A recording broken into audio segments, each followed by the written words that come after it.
Hey everybody, welcome back to Bobby Fitzgerald Golf. We all love this game and we're trying to get better at it and trying to learn and make this move and make that move and find out what flows for us, and us teachers are no different. We have to practice our game too. This is not something, they say for every day you don't practice, it takes you 2 days to get back to where you were. So, or is it 3 days? It takes longer than it does uh, when you take time off. So you take one day off, you take 2 days off, you take 3 days off, it might take you a week to get back to where you were as far as pinpoint accuracy. And so when you go out to practice um, and you're trying to do the best you can, I don't want you to beat yourself up. It's a tough game. But the process of getting better can be a lot of fun. And like when you go to, say, practice your putting, you can just do little games. You can um, hit 3 shots from just off the green and putt it from off the green to see, okay, how far off the green am I? How short does that grass have to be for me to putt this maybe better than I can chip it?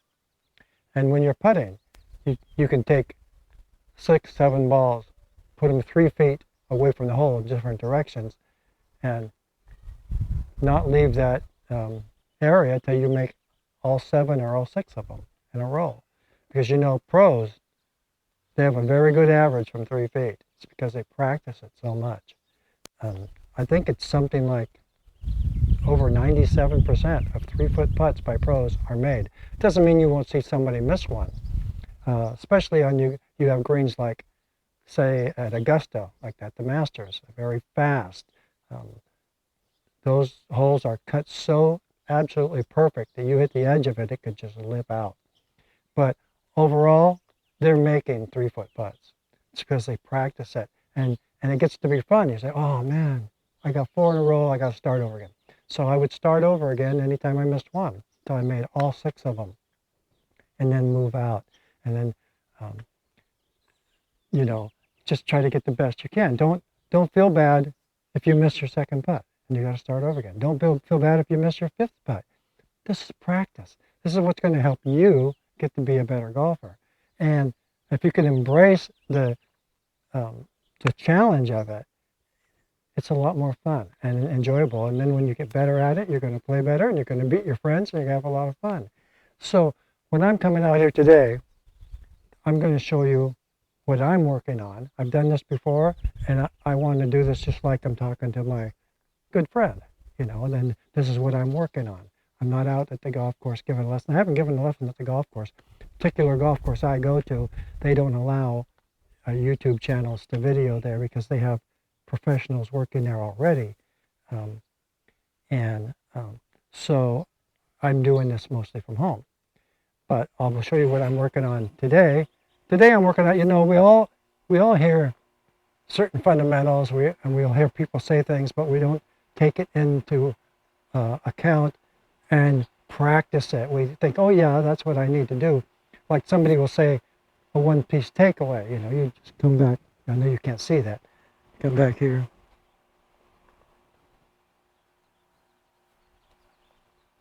For me to do that, I need to turn this down. Okay, we're friends, so you can do this. You can watch me. Okay, so we're going to come back here. And if I do a one-piece takeaway, it just means my core is starting it. So my stomach, my arms, I'm coming back in one piece. That's just a one-piece takeaway. So you can see the V's formed by my hands. Okay.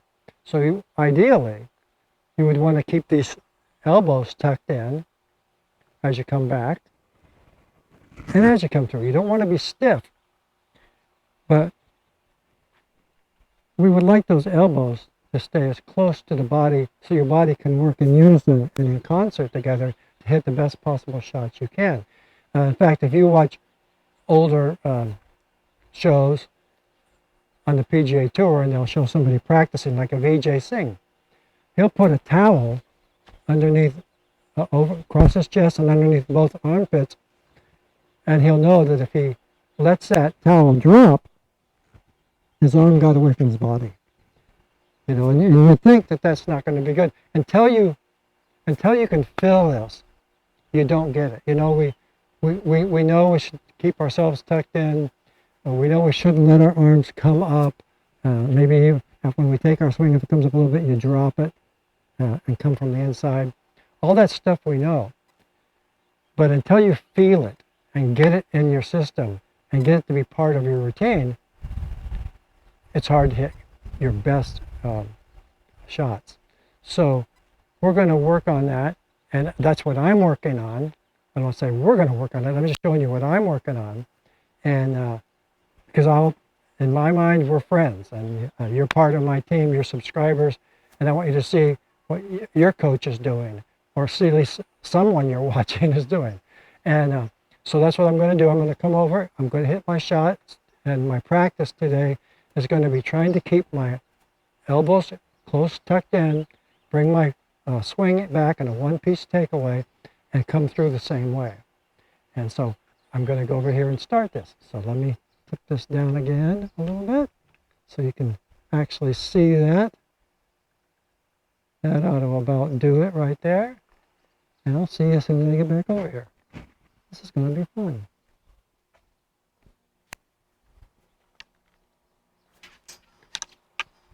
I'm going to take my 7-iron today. Something that's not impossible to hit, and something that's not too easy to hit. And I think you'd be able to see that through here. Let me move this over this way just a little bit more. And there we have it. We're buddies. I'm not worried about it. Okay? And I'm not the greatest at editing, so this is going to be unedited. This is Bobby Fitzgerald out doing his thing, and hopefully you will enjoy it. See if there's something you can take away from it. So I want to keep my arms tucked in a little bit. Tucked in completely, actually. And see if I can one-piece takeaway. Don't let this arm get up away from me. You know. Let's see, I have a little bit of room here. Thanks for bearing with me. But I want to get this maybe a little closer if I can. As long as you can see me.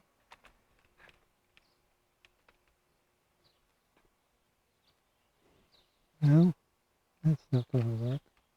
You got to be able to see the ball.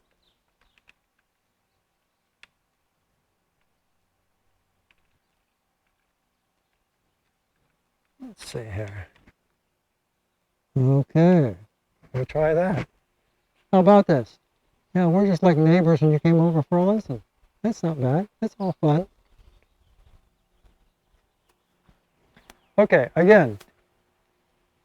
Looked like I could have it a little up closer too still. But okay, we'll leave it this way for now.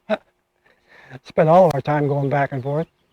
Okay, so I'm going to take my grip, of course, with the V's pointed over this direction. When I do it correctly, I have a tendency to put my hands on in a weaker position. So I have to think about bringing my hands over farther to my right. And I want to try to take my backswing, one-piece takeaway, also bring it in with my V's, not with my elbows, not getting away from my body too much at all. So it all works together. I'm going to imagine, I don't have a towel out here, but I'm going to imagine a towel across here that won't fall out if I keep myself in one unison, coming back and forward. I'm going to put my hands a little farther ahead.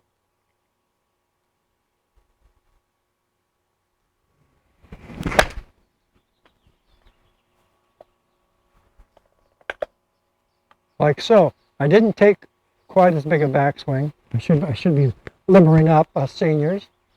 Anybody actually should limber up. You don't want to hurt yourself. So not much exercise there. But here we go. So I'm going to do that again. Take the club back a little bit farther.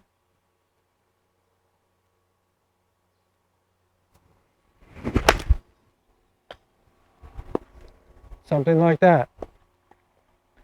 And when you get used to it, it will become automatic. I haven't been practicing that. I've noticed I've kind of come up, let this get away, maybe even come way over the line, um, across the line of flight maybe, a la Fred Couples. He does that. So does John Daly. A lot of people do it actually. So I'm going to keep the weight on my right leg going towards my target so I don't sway back. We don't need any swaying. Then you're not back. Then you aren't back where you would be in at address. If I go like this, I'm going to be topping that a lot unless I can really shift back well. It's better to stay over the ball.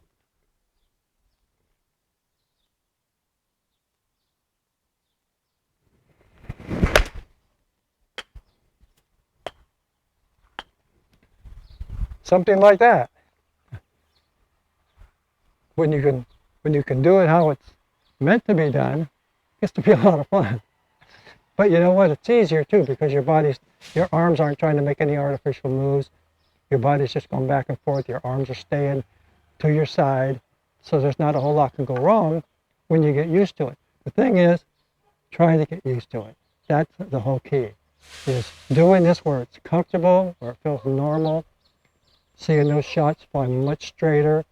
You're not working as hard. You know, you're not out of control trying to do this and that, chopping down. So let's go try a few more.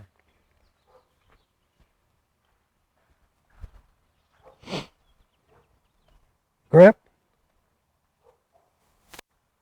Stance. I like to have my feet a little bit open on both sides. Easier for my hip to get open if I'm already starting in the open position, especially for us seniors. You don't want a lot of tension. You don't want a lot of stress on these hips. No problem with opening up your feet both ways. This helps you get through. This helps you come back. And you can drop it back if you want, if you have less mobility, because that opens up this whole area. You come back. I've created a lot of space through here because my left foot is back a little bit. I'm pretty limber, and so I don't have to do it all that much. But it doesn't hurt to do that. So I'll put this back a little bit as well as flare out my feet. Hands ahead of the ball.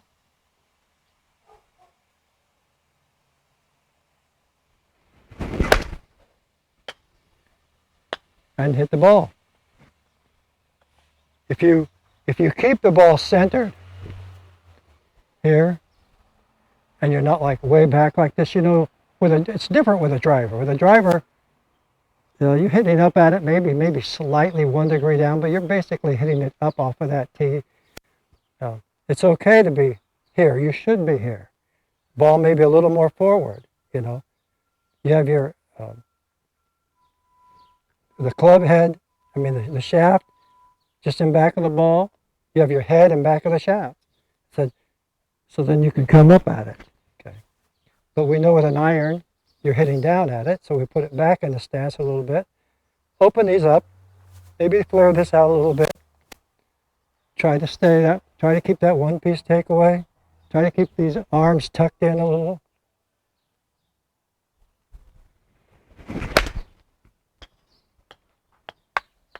And hit through the ball. And the more you practice, Lee Trevino will tell you, you know, the more you practice, the better you get. Doesn't matter what it is, chipping, pitching the ball. The more you practice, the luckier you get. And they always say you're better off lucky than good. And that's basically true, but it doesn't hurt to be good. You get good and lucky, you've got the magic formula.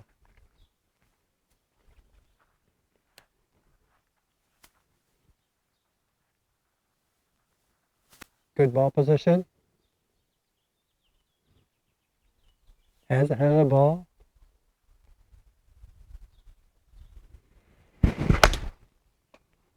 And there you go. We'll try a couple more. Just so we want to ingrain this.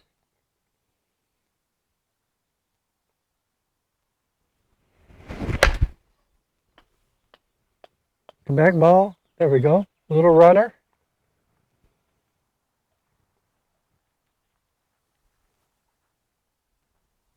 Keep this weight. You don't want to sway, so you put the weight on the inside of your trail foot towards the target. You can over exaggerate it. They used to sell these little devices that you put, looks just like a little V. You'd put your foot on here like this. It would hold the back part of your foot up, because swaying away from the ball is one big mistake the amateurs make. They think, oh, weight shift, but then they start coming too far over here and they've swayed. You know, you just want to keep this where you are, turn around your body. And if you're doing it well enough, keep your arms in there.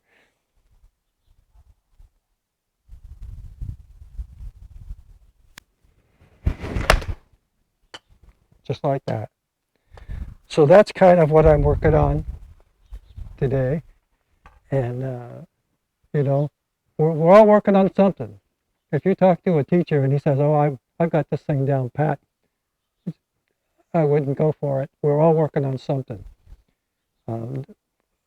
Chipping, pitching the ball better. You're trying to always improve in some form or another. You know, we have the fundamentals, but you know, a lot of people, when we teach for fundamentals, a lot of people, they didn't follow perfect fundamentals. You look at people like Ed Fiore, if you remember him, he's an older guy, had a very super strong grip. They called him the grip. You look at Jim Furyk, has more of an A-swing type move. He comes way out, then he tucks it way in, but he gets back. They usually all have pretty good impact position. They have to hit the ball as well as they do. You got to hit that ball, and you got to hit it well, and you want to hit the fairway, and you want to hit the greens, and learn how to putt a little, you know. But everybody doesn't do everything the same. And when you go out to practice, if you're not doing what you see a professional do, there's no point in being discouraged. You know what I mean? You just keep working at it and find out something that works for you. I have never been very good at getting to this point here, dropping my hands down, coming in way down, like they always try to tell you is the best thing you can do. Yeah, it probably is. But everybody is not capable of doing that, or they're not comfortable doing that. I find when I do this, I get all thrown off trying to get back down here. And you think, well, every professional golf teacher, every professional does that. No, they don't. Does Jim Furyk do that? No. You got people like Jack Nicklaus who carry his hands very high as he comes back. You got Bubba Watson, even way up here. You're not going to teach that. You've got rotary golf. You've got stack and tilt, which is kind of what I do a little bit. I kind of stack and tilt. I tilt more towards the target. I'm stacked over the ball. A lot of teachers wouldn't call it that. They would call it, you're centered over the ball. You know, you're covering the ball.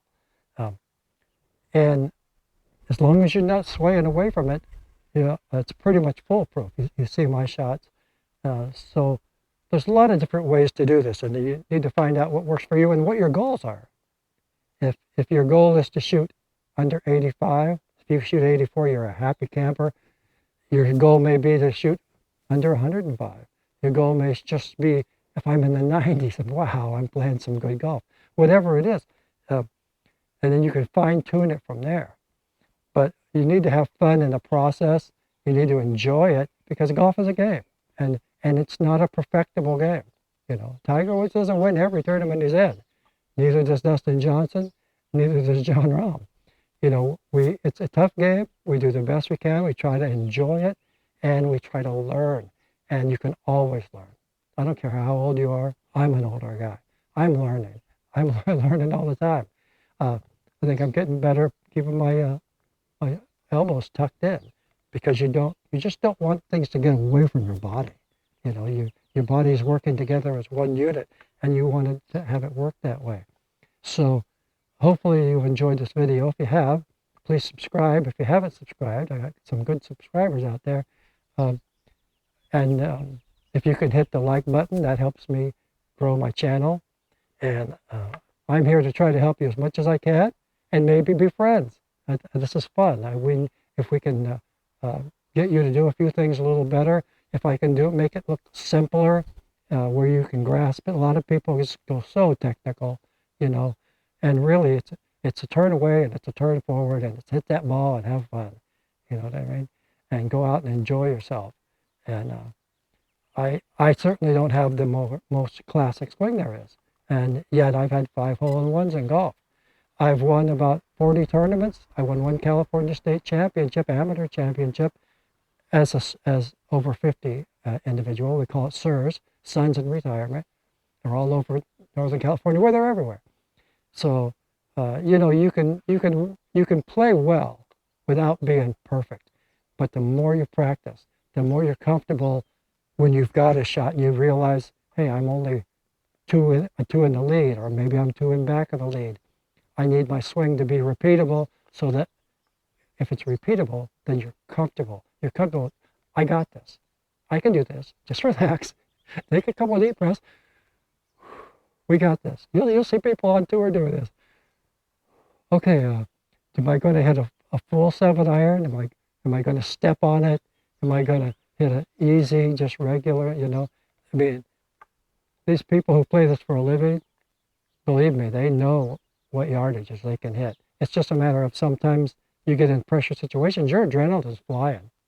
You know, your regular 7-iron might go 160 yards, and all of a sudden you just hit it 180 yards because your adrenaline is just pumping, you know.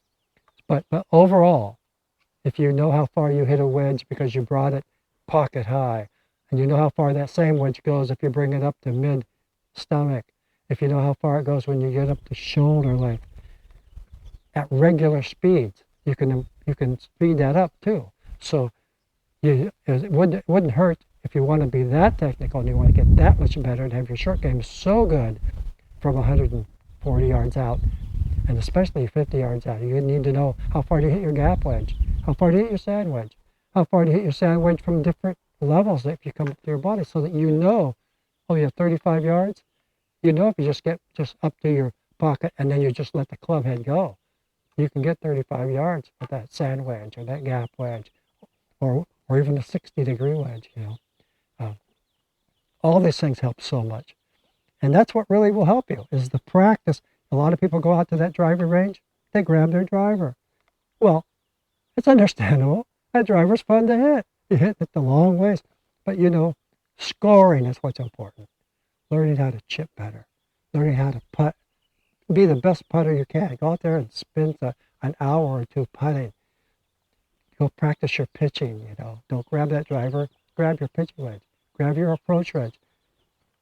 Pick those 50-yard markers out on the driving range and see. Get consistent at that. And when you go out and you have that shot, and when you're playing,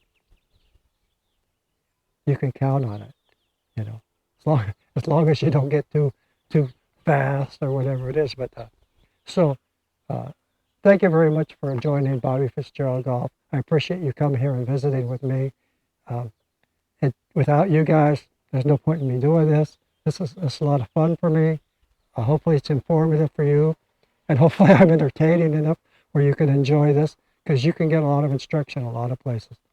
But the easier you can make this game, the better, the more fun. But just, you know, when you try to keep your elbows at your side, something like that, it's kind of a foreign thing if you're not used to it. A lot of us are used to picking our hands way up, you know. This is more of a turn, keeping it together, both arms. Follow through. You saw some of my shots. You can do this. Believe me, you can do this. Just a little bit of practice. That's all it takes. But you have to have dedication to do it. Because like I say, most people want to just go out and pound their driver, you know. And really, a lot of these courses that aren't made for pros, you can get on greens hitting your 3-wood off the tee. You don't have to use that little bit of loft. Doesn't mean you hit it every time. But pretty smart golf wouldn't be bad to take a 3-wood, especially if it's only going to leave you a 5-iron to the green. You know, a short par 4, maybe a shortish par 5.